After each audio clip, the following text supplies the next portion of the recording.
વડોદરાની મહિલા Canada visa કૌભાંડમાં 15 લાખ ગુમાવ્યા। વડોદરા શહેરમાં વિઝા કન્સલ્ટન્સી નામે ચાલી રહેલ એક મોટા કૌભાંડનો વધુ એક કેસ સામે આવ્યો છે। અક્ષર ચોક પાસે ભાવના ક્લાસીસ ચલાવતી એક મહિલાએ પોતાના કેનેડા જવાના સપના પૂરા કરવા માટે 15 લાખ રૂપિયાનું નુકસાન સહન કરવું પડ્યું છે।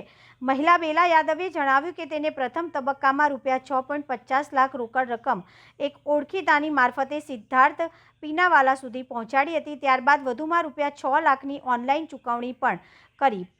બેલા યાદવે જણાવ્યું કે વિઝા મેળવવાની ખાતરી આપતા કન્સલ્ટન્સી એજન્ટ સિદ્ધાર્થભાઈએ તમામ દસ્તાવેજો એકઠા કર્યા બાદ તેને લાંબા સમય સુધી રહ જોડાવી।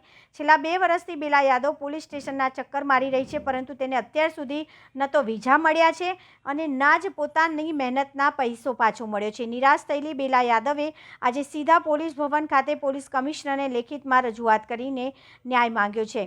બેલા યાદવે આ માટે પોતાના ઘરના દાગીના મૂકી વ્યાજ પર પૈસા લાવી હતી, પરંતુ હાલ સ્થિતિ એવી છે કે સિદ્ધાર્થ પીનાવાલાનું ઓફિસ અને ઘર બંધ હાલતમાં છે, જેનાથી ઠગાઈની શંકા વધુ મજબૂત બની છે। વિઝા કન્સલ્ટન્સીના નામે વડોદરામાં ચાલતા આવા કૌભાંડો સામે અનેક યુવાનો અને મહિલાઓ ભોગ બની ચૂક્યા છે। હવે આ કેસમાં પોલીસ કઈ રીતે પગલાં ભરે છે તે જોવાનું રહ્યું। વિદેશમાં ભવિષ્ય બનાવવાના ઈચ્છુક યુવાનો માટે આ બનાવ ચેતવણી સમાન છે કે કોઈપણ વિઝા એજન્સી પાસે મોટી રકમ ચૂકવતા પહેલાં તેની સંપૂર્ણ કાયદેસરની અને રજિસ્ટ્રેશનની ખાતરી કરવી અનિવાર્ય છે। મારું જાદવ બેલા ભાવેશભાઈ નામ છે મારું, માંજલપુરમાં રહું છું। તો મેં આજે 1.5 વર્ષથી વિઝાનું કામ માટે એક જણને પૈસા આપેલા, સિદ્ધાર્થ ચીમનભાઈ પિલોલવાલા, જે રહે છે નિઝામપુરા અને એમની ઓફિસ છે છાણીમાં। અને અમારે ત્યાં એક છોકરો રહેતો હતો, LTSના ક્લાસ કરવા જતો હતો એક ભાવનાબેનના ત્યાં। તો મેં એને વાત કરી કે મારે બહાર જવું છે, તો એણે મને કીધું કે તો મેં ભાવનાબેન એક LTSના ક્લાસ કરાવે છે ને, તો એ સ્ટેટસ મૂકે છે કે હું વિઝાનું પણ કરું છું, એમાં વિઝા કરે છે। એ ત્યાં અક્ષર ચોક છે, ત્યાં રિલાયન્સ મોલની પાછળ રહે છે ભાવનાબેન। એમને ભાવનાબેનને મેં 7 લાખ રૂપિયા ટોટલ આપ્યા છે। અને મેં એમને કીધું કે હું ઓનલાઈન તમને ટ્રાન્સફર કરું, તો મને કહે કે કેશ આપ અને કોઈ રિસિપ્ટ તને મળે નહીં। તો મેં એમને કીધું મને તમે એગ્રીમેન્ટ તો કરી આપશો, તો કે હા વાંધો નહીં। પછી એગ્રીમેન્ટ બી મને ખોટો કરીને આપ્યો છે। અને મને એમને પછી પૈસા લીધા અને પછી સિદ્ધાર્થભાઈને મળાયા, તો કે આ ભાઈ બધું તારું કામ કરશે। તો મેં મેડમને પૂછ્યું તમે નહીં કરતા, તો કે એટલે તારે કંઈ કામ હશે તો હું તને કહીશ, પણ જે કામ છે બધું આ સિદ્ધાર્થભાઈ કરશે। તો જે સિદ્ધાર્થભાઈ છે એમની સાથે મારો કોન્ટેક્ટ પછી કરાવ્યો।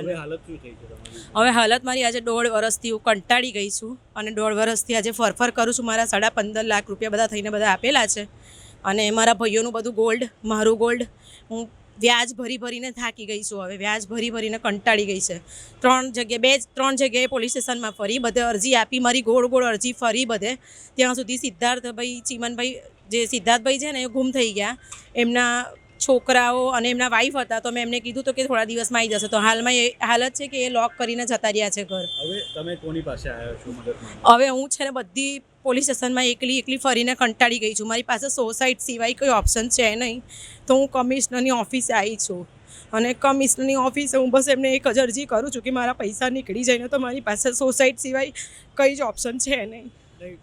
તમારું નહીં બની શકે, પણ શું કહેવા માંગો, તમારી જોડે કેટલા એવા ભોગ બનનારા છે?